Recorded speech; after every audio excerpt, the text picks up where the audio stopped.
There is a moment that comes before acceptance. It is quiet. Nothing dramatic happens. Life may even look normal from the outside, but inside, something is stuck. You already know what is true. You just don't want to say it yet. This happens after loss, after change, after something ends. A relationship, a version of yourself, a plan you believed in. Your body reacts first. You feel tired, heavy, distant. You stop hoping the same way. You stop waiting the same way. But your mind does not follow. You keep checking. You replay conversations. You imagine different endings.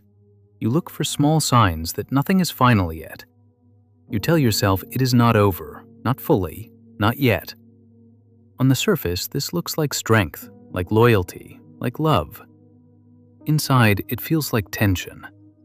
You may say things like, "I just need more time," or "I'm not ready to face it." These sound reasonable, they feel kind, they give you space. But time passes and nothing moves. You notice that your body already knows. Your appetite changes, your sleep changes, your energy shifts. You feel a quiet pull away from what you are still holding on to. That gap hurts. Knowing without accepting creates pressure. It feels like standing between two truths, one that has already happened and one you are still protecting. You keep living as if something might still change, even when you feel deep down that it won't. You avoid certain thoughts, you distract yourself, you stay busy. You talk around the truth, never straight into it. This is not weakness. Acceptance feels like loss, not because something is taken away in that moment, but because you would have to stop pretending. You would have to stop waiting. You would have to admit that something is finished. That feels final. So you hold on instead. You keep the door slightly open. You leave room for maybe. Maybe things will shift. Maybe you were wrong. Maybe it will hurt less later. This holding feels active, like you are doing something. Acceptance feels passive, like giving up. And that is why letting go feels so wrong. You are not just losing something, you are losing the version of yourself that was still hoping. Most people recognize this place instantly. They just don't like admitting how long they stay there. When acceptance does not come, Jung would look at what is being protected. Not the situation, not the loss, the self. There is a part of you that already knows. It has adjusted. It has felt the shift. It has stopped expecting the old outcome. This part lives in the body, in fatigue, in tension, in the way your attention has already moved. But another part refuses to follow. Jung would say this is not confusion, it is defense. Acceptance would force a change in identity. It would mean admitting that something is over, and that admission feels like collapse. So the mind delays. You tell yourself you need more time. You tell yourself you are not ready. These thoughts feel gentle. They feel reasonable. They soften the moment. But underneath, something else is happening. Acceptance would bring grief fully into view. It would bring anger or disappointment or shame. It would force you to feel what has been waiting in the background. Jung would say this is why the mind resists. Not accepting keeps those feelings out of reach. This is where repression begins. Not dramatic, quiet. You don't deny the truth completely, you just keep it at a distance. You acknowledge it intellectually, but you don't let it land emotionally. Jung called this a split. One part of you lives in reality, the other lives in delay. The split holds the tension. It allows you to function without falling apart. This is not weakness, it is protection. But the shadow grows here. The shadow holds the grief you avoid, the anger you don't want to feel, the sadness that feels too heavy to carry all at once. As long as acceptance is delayed, the shadow stays full. You may notice strange things. You feel tired without knowing why. You feel numb when you expect to feel something. You feel irritated at small things. These are signs of the split. Jung would say healing does not begin with acceptance as a decision. It begins with noticing what acceptance threatens. What feeling are you protecting yourself from? What would surface if you stopped holding? Until those questions feel safe enough to ask, not accepting will continue to feel necessary. So the mind holds the door closed, not because it doesn't know the truth, but because it knows what comes next. When acceptance is delayed, a story steps in to hold things together. This is where Nietzsche would look. He cared deeply about the stories people tell themselves to survive what they cannot face yet. Not accepting does not feel passive, it feels meaningful. It feels like loyalty. Loyalty to what was. Loyalty to effort. Loyalty to the pain you already paid.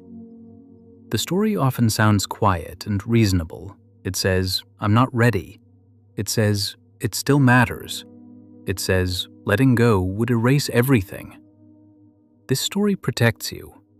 If letting go feels like losing, then holding on feels like honor. It feels like staying true. It feels like refusing to reduce something important into something finished. Nietzsche would say this is how meaning is preserved. People don't just hold on to things, they hold on to what those things say about them, what they endured, what they believed in, what they invested time and feeling into. If you accept that something is over, the story changes. The effort no longer leads anywhere.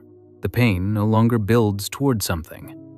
The struggle becomes just struggle. That is hard to accept, so the story reframes the delay. It says holding on is depth. It says not accepting is strength. It says giving up would be weakness or betrayal. This makes refusal feel noble. Nietzsche warned that people often confuse meaning with truth. A story does not have to be true to be useful. It only has to help you stand. The story of not accepting helps you stand. It keeps your past intact. It keeps your identity stable.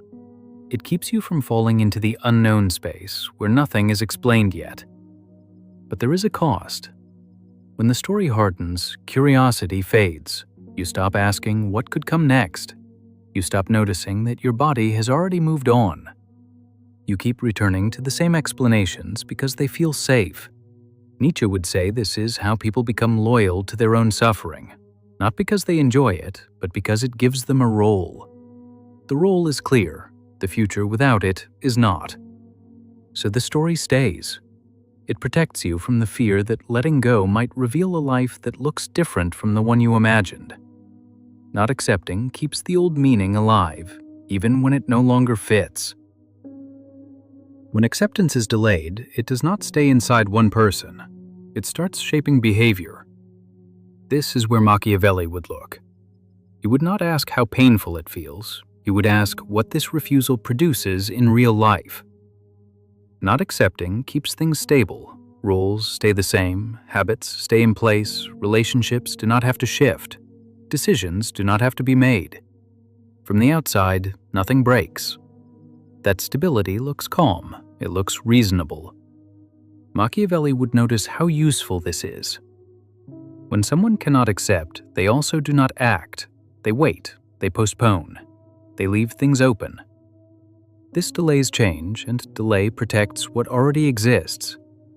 In families, it keeps dynamics unchanged. In work, it keeps people in the same positions. In relationships, it keeps distance from becoming final. Not accepting buys time. That time can feel gentle, it can feel humane, but it also freezes things. Others around you start adjusting to the pause. They stop expecting clarity. They stop asking direct questions. They learn to live around the unspoken truth. Machiavelli would say this is how quiet power works. Nothing is forced, nothing is announced, but reality is shaped anyway. Decisions are made by not being made. Outcomes settle by default. Refusal becomes a structure. When acceptance would require action, not accepting becomes a way to avoid responsibility. No one has to say goodbye. No one has to redraw the map. No one has to face consequences. This can protect you. It can also trap others. People around you may feel unsure where they stand. They sense the truth, but are not allowed to name it.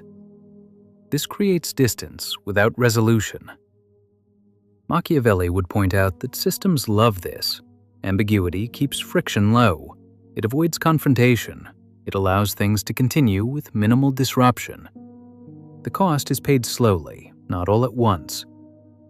Over time, this delay shapes reality more than a clear ending would have.